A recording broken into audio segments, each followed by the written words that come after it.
এই মুহূর্তে সবচাইতে বড় খবর দর্শক বন্ধুদেরকে জানিয়ে রাখি, বুথ ফেরত একেবারে জনমত সমীক্ষা 2024-এ বিধানসভা ভোট হতে চলেছে।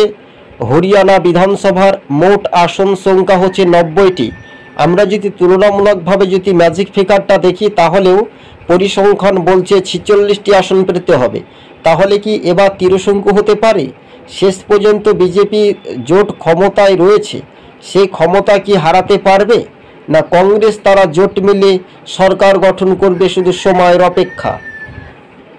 অক্টোবরের 1 তারিখে অর্থাৎ এক দফাতে ভোট হবে 90টি বিধানসভার আসনে, কিন্তু কড়া নিরাপত্তা দিয়ে। এদিকে জম্মু কাশ্মীরেও তো আমরা দেখা যাচ্ছে যে 3 দফাতে, সেদিকে আমরা যাচ্ছি না। শুধু এই মুহূর্তে সেই সমীকরণটা বলছে এবার কোন দল কটি আসন পেতে পারে সম্ভবত, এইটুকু আপনাদেরকে আমরা সম্ভবত জানাচ্ছি। তিরশঙ্কু হতে পারে হরিয়ানা বিধানসভা। চলুন, এবার বিজেপি পেতে পারে 38টি আসন সম্ভবত, খুবই তুলনামূলকভাবে।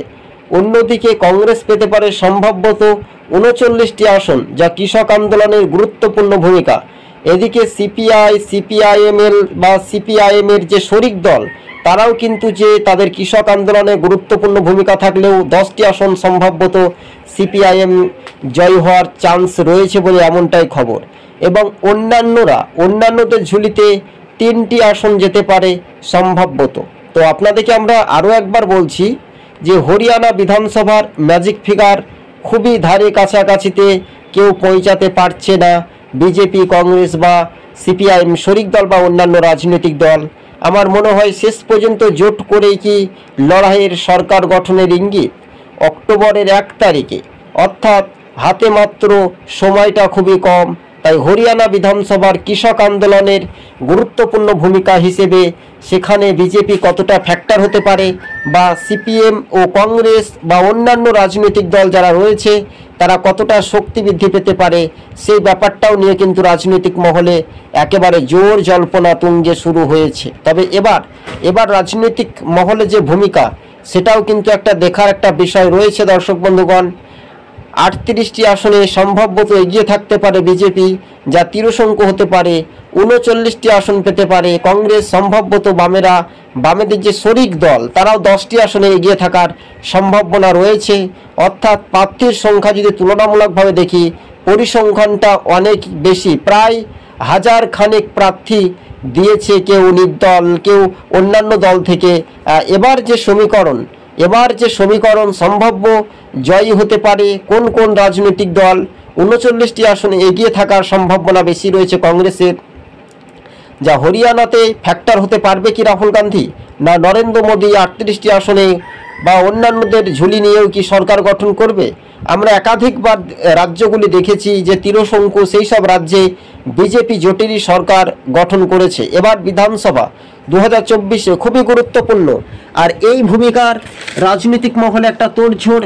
90টি আসন হরিয়ানাতে কৃষক আন্দোলনের গুরুত্বপূর্ণ ভূমিকা। অক্টোবরের 1 তারিখে প্রথম দিনেই কিন্তু ভোটের পর্যালোচনা, মানুষ তাদের গণতান্ত্রিক অধিকার প্রয়োগ করবে। আর এই প্রয়োগের মূল ভিত্তি ইস্যুটা কি হতে পারে? মানুষ নির্বিঘ্নে ভোটটা দেবে, কোনো রকমের অপ্রীতিকর ঘটনা ঘটবে না। এটা কোনো ত্রিপুরা বা বাংলা বা আসাম বা মণিপুরের মতো ভোট হবে না, একেবারে স্পষ্ট।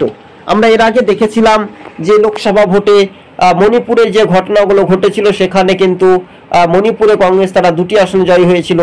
একই কায়দায় সেখানে উত্তর পূর্বাঞ্চলগুলিতেও বিজেপির দাপট থাকলেও বেশ কিছুটা দাপট তাদের কমছে। এবার আমরা হরিয়ানার দিকে কিন্তু একটু নজর দিতেই হচ্ছে আমাদেরকে। হরিয়ানার যে পরিসংখ্যান বলছে, হরিয়ানার ম্যাজিকটা বলছে 46টি আসন পেতে হবে। অন্যান্যরা খুব জোর হলে 3টি আসনে এগিয়ে থাকার সম্ভাবনা বেশি রয়েছে। সেখানে রয়েছে আম আদমি পার্টি বা অন্যান্য যে শরিক দল, তারাও কি ফ্যাক্টর হতে পারবে দর্শক বন্ধুগণ?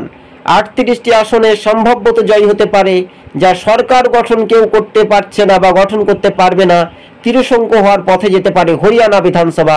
38টি আসন পেতে পারে বিজেপি, 39টি আসনে জয় হওয়ার সম্ভাবনা বেশি রয়েছে কংগ্রেসের, 10টি আসন পেতে পারে সিপিআইএম এবং 3টি আসনে জয় হওয়ার সম্ভাবনা বেশি রয়েছে সম্ভবত অন্যান্যদের ঝুলিতে।